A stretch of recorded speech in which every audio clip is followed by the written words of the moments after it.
In this last decade, I have come to the conclusion that at the very least 90% of the explanation for why certain countries are rich and other countries are poor is explained by long-term trends of geography, history and biology that have nothing to do with inherent human differences.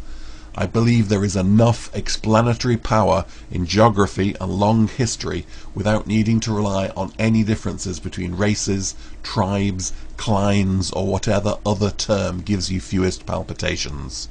But that does not prove that all people are equal. People don't have to be equal for it to be right to treat everybody fairly.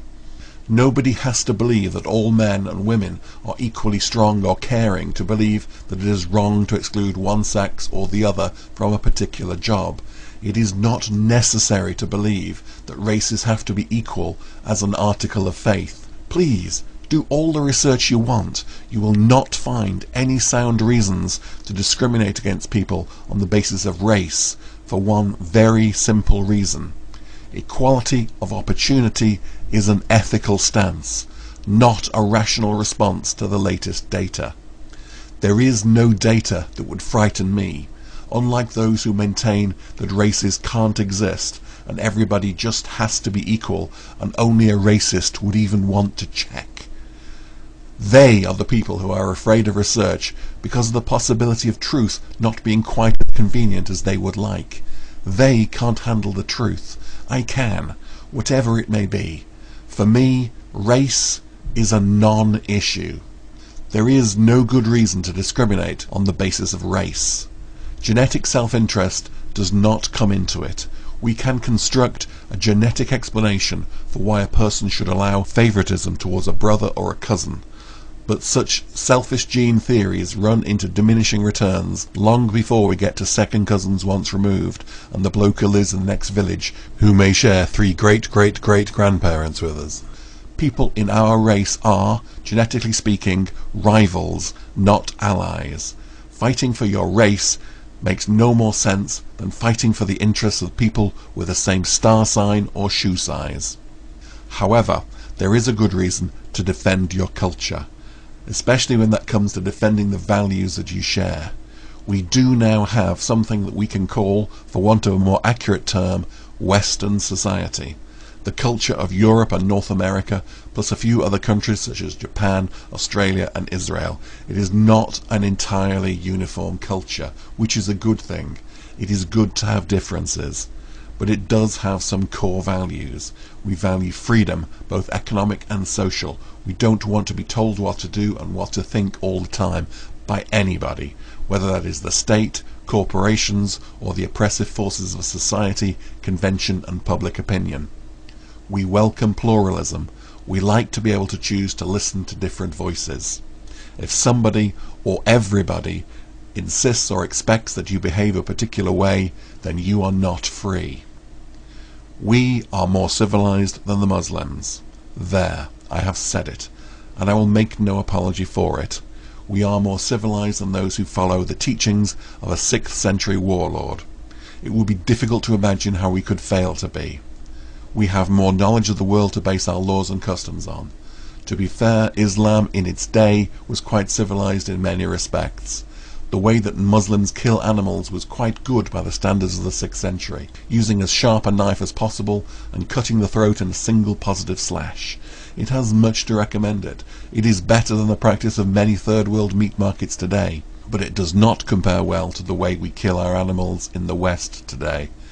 Our standards are better. We care more about the things which really matter, stunning for the animal to prevent suffering. We don't bother with the nonsense of saying a prayer for the animal, as if that would lessen the animal's feeling of alarm, panic or outrage. We are more civilized in the way we treat women. It is entirely outrageous to expect women to cover themselves up entirely in shapeless clothes, and it is an insult to men to suggest that this is the only way to prevent rape. Well, personally, I don't feel comfortable with women walking around half naked. That is largely because they expect me to act as if I hadn't noticed. Apparently, it is impolite to notice, unless they find you attractive. which is utterly bizarre and unreasonable. However, it is not down to me to decide what other people should wear, and it should not be for any man to tell their wives or adult daughters what they can wear in public. The idea that a man should have the right to beat his wife is uncivilized. There, again, I've said it. I have crossed the line and made a value judgment. Do you think the imam at the local mosque worries about making value judgments of people following another culture? He's entitled to his opinion and to express it, and I'm entitled to mine, and I will express it, and if you try to silence me, I will restate it, again and again, louder and louder.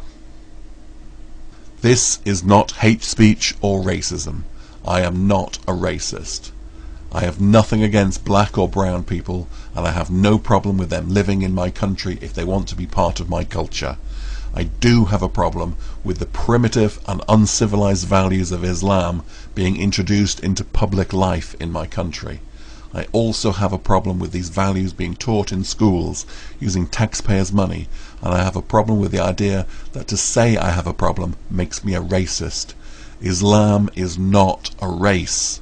Sharia law is not a matter of personal religious practice. It is an unwelcome interference in the running of a state. Opposing Islamization of the public sphere and the spread of Sharia law is an entirely legitimate political response to a political ideology. You can't hide your politics behind the shield which legitimately protects your private religious expression and use the bogus charge of racism against political differences.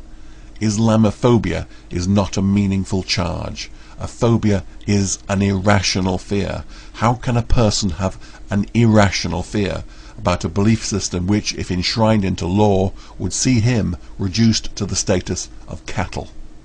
Would you call a Jew in 1930s Germany a Nazi-phobe?